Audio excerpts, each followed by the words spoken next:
Yo, what's going on YouTube? It's your boy Light back here with another YouTube video.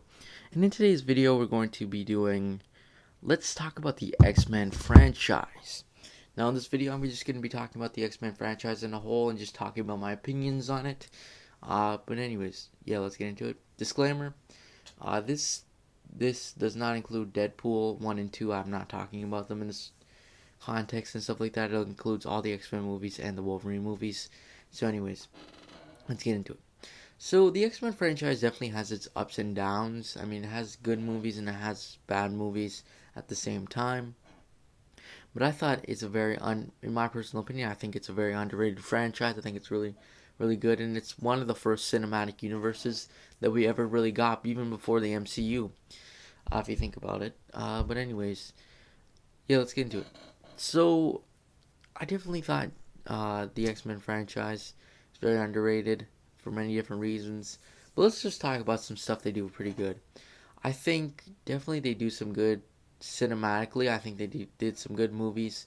I think the acting is pretty good in most of these movies. It's pretty good.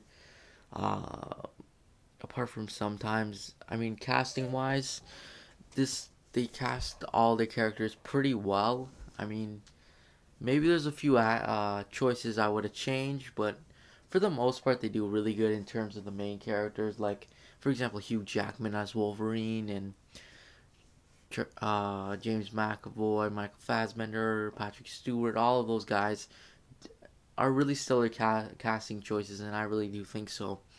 They're pretty good casting choices. I think they're really good. Uh, so I wouldn't pick anyone else, but character wise, again, they do a really good job with some of these main characters. But I must say they mistreated some of the characters. Like I felt like some of the characters were very not too good. I mean, speaking like I felt like they used a little bit too much of certain characters. I liked they kind of did a second coming of the X Men with the younger versions, how they upgraded different characters to now being kind of main characters like Beast and Mystique and stuff like that.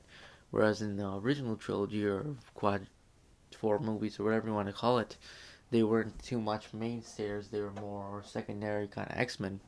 Whereas this and that, it was more upgraded. I felt like there's certain roles in the movies where I wished maybe they could have made used the characters better, such as Iceman. I mean, they used him a handful of times pretty well, but I felt like he should have been just better than what he was, honestly. Same with say Colossus in the movies too. He was just true with Emma Frost. There's a few characters, and that's always the problem with some of these live action adaptations.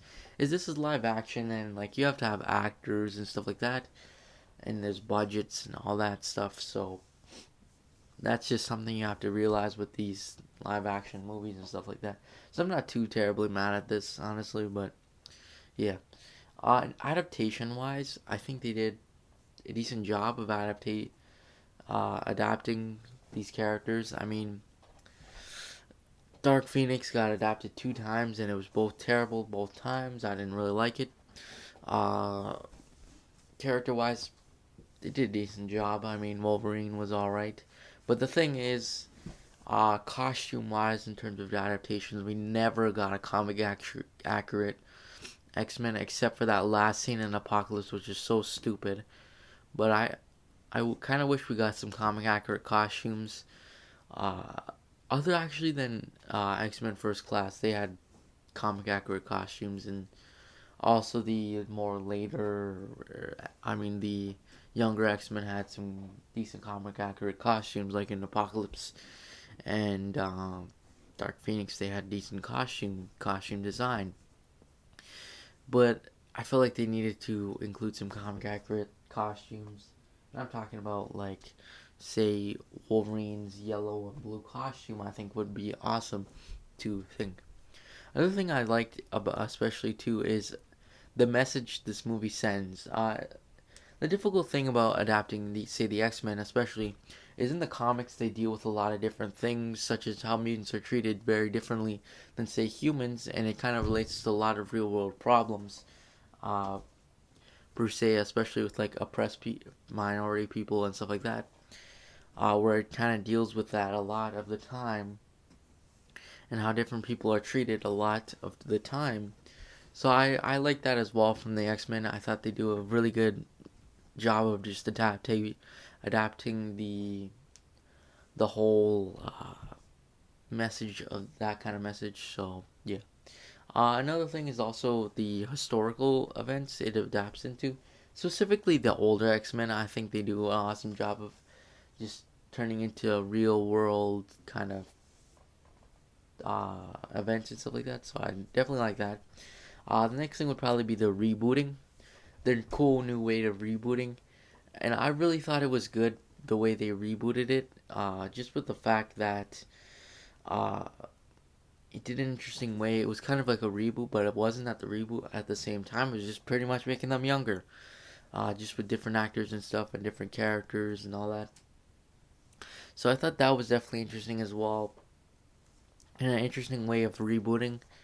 Uh, I don't think you could really do that for any other franchise if I think so myself, but X-Men did a really good job in that aspect. Uh, yeah.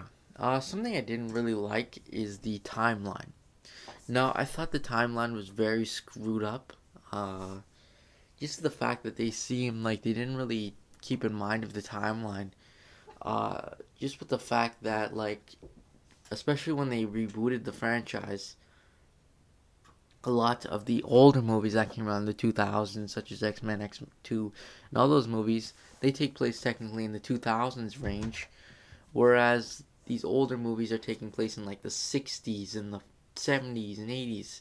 So I thought that was really weird because uh, I'm pretty sure in X-Men, Charles Xavier is technically supposed to be like 60, but like say in the 90s when Dark Phoenix comes around, Charles looks like he's 30 when he's supposed to be maybe 50s.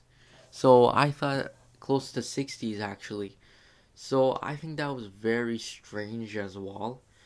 I didn't really like it too much. As well as say the ages of some of the characters don't add up per se. Mainly just uh, sorry, Charles Xavier and Magneto, their ages don't add up. But I mean, Jean Grey and Cyclops kind of add up. Uh, Another thing is too is Nightcrawler, because Nightcrawler came in it and he just can't. He's supposed to come in X2, so I thought that was strange as well. But like Storm and stuff, and Jean Grey and Cyclops, their ages kind of add up. But I mean, again, with the whole Charles Xavier thing, uh, I think it's just the casting, to be honest with you. Maybe if they casted someone a bit older, but I mean, I still liked James McAvoy as Charles Xavier, same with Michael Fassbender. But anyways, overall, I'm gonna give my overall rating. I guess I'll say this is probably a 7.5, 8 out of 10. I definitely think it's a decent franchise, but again, it has some bad stuff in it. But anyways, that's pretty much it, honestly. Thanks for watching. Make sure to like and subscribe, and I'll see you guys in the next video. Peace.